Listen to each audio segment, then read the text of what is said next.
हम जिस टॉपिक पर चर्चा करने वाले हैं वो है prolapse intervertebral disc. Prolapse intervertebral disc के डिजीज समझने के पहले हम डिस्क के बारे में जानना जरूरी है। ये डिस्क है क्या?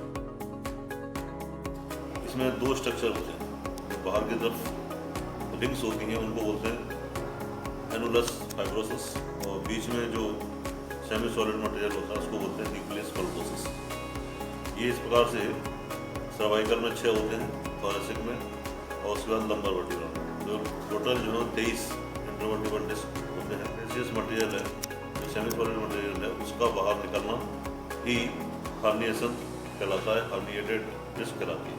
तो देखें, कारणों में सबसे पहले हम टिपिकल इसकी एनाटॉमी वो देखेंगे, और बाजू में हम दिखाए हुए हैं हर्निएटेड डिस्क किस प्रकार से होती है। ये इसमें देखा गया है कि फैमिली बैकग्राउंड में इसमें देखने में आता है। Smoking it is thought that smoking lessens the oxygen supply to disc.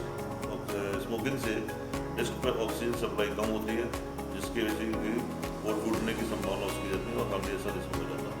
लगातार ड्राइविंग करना तो उसकी वजह से भी लगातार वाइब्रेशंस उस स्पाइन पर होते हैं, और वाइब्रेशन होने की वजह से जो है वो डिस्क हार्निएशन होने की संभावना रहती है। Being sedentary, regular exercise can help. Being sedentary, regular exercise can help prevent a herniated disc. अब हम इसके लक्षणों में देखें। लक्षणों में इसका पहला लक्षण है आर्म और लेग पेन। यदि सर्वाइकल में है तो हाथों में दर्द होता है, और यदि कमर में है तो पैरों में इसका दर्द जाता है। numbness और tingling.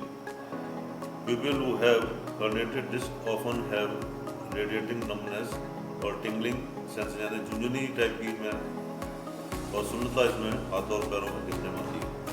Weakness, muscles served by the affected nerves tend to weaken. धीरे धीरे मसल्स कमजोर पड़ जाती है और उसको हाथ और पैर उठाने में भी तकलीफ होती है। इसको प्रिवेंट किस प्रकार से हम कर सकते हैं, इससे किस प्रकार से हम बच सकते हैं?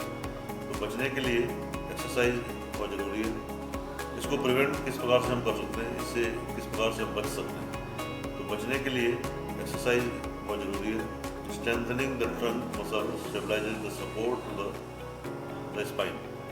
मेंटेन गुड पोस्चर, हमें बैठने की सही पोस्चर में बैठना चाहिए। सोफे पे बैठे हैं तो सही पोस्चर में बैठना चाहिए, लेटे हैं तो सही पोस्चर में लेटना चाहिए, और गाड़ी चला रहे हैं तो सही पोस्चर में गाड़ी हमको चलानी चाहिए। तो पोस्चर हमारा दिन डे टू डे के कार्यक्रम में पोस्चर हमारा बॉडी का सही होना चाहिए। मेंटेन ए हेल्दी वेट, हमारे यदि एक्सेस वेट है उसको कम करके जो आइडियल वेट बताया है उसके आसपास हमको रहना चाहिए। क्लिनिकल एग्जामिनेशन हम देखें, क्लिनिकल एग्जामिनेशन में पोस्चर टेस्ट होता है। इसमें patient with prolapse intervertebral disc stand with rigid and flattened lower back with the entire trunk shifted forwarded on hips. The trunk may be lifted to one side. The tilt becomes worsened while bending forward. यदि सामने आगे झुकेंगे तो pen इसमें बढ़ता है, और जिस साइड में यदि हो, जैसे लेफ्ट साइड में है तो लेफ्ट साइड में यदि झुकेंगे तो प्रेशर लेफ्ट के ऊपर पड़ेगा, तो लेफ्ट साइड में पेन की संभावना बढ़ जाती है। तो राइट साइड में झुकेंगे तो राइट में यदि हर्निएशन है तो राइट में पेन होगा। तो ये उसको बोलते हैं पोस्चरल टेस्ट। एक इम्पोर्टेंट टेस्ट होता है इसको बोलते हैं SLRT, straight leg raising test. इसमें पेशेंट को स्पाइन पोजीशन में लेटाते हैं। लेटाने के बाद उसको पैसिवली उसके पैर को धीरे धीरे हम उठाते हैं, और 40 डिग्री के आसपास यदि उससे भी कम में यदि पेन होता है कमर में तो वो पॉजिटिव टेस्ट में आ जाता है। न्यूरोलॉजिकल एग्जामिनेशन इसमें हम करते हैं कई सारे एग्जाम, जिससे कि नर्व्स की मसल्स की कमजोरी पता चलती है। इन्वेस्टिगेशन हम इसमें कराते हैं MRI scan, CT scan, x ray plane.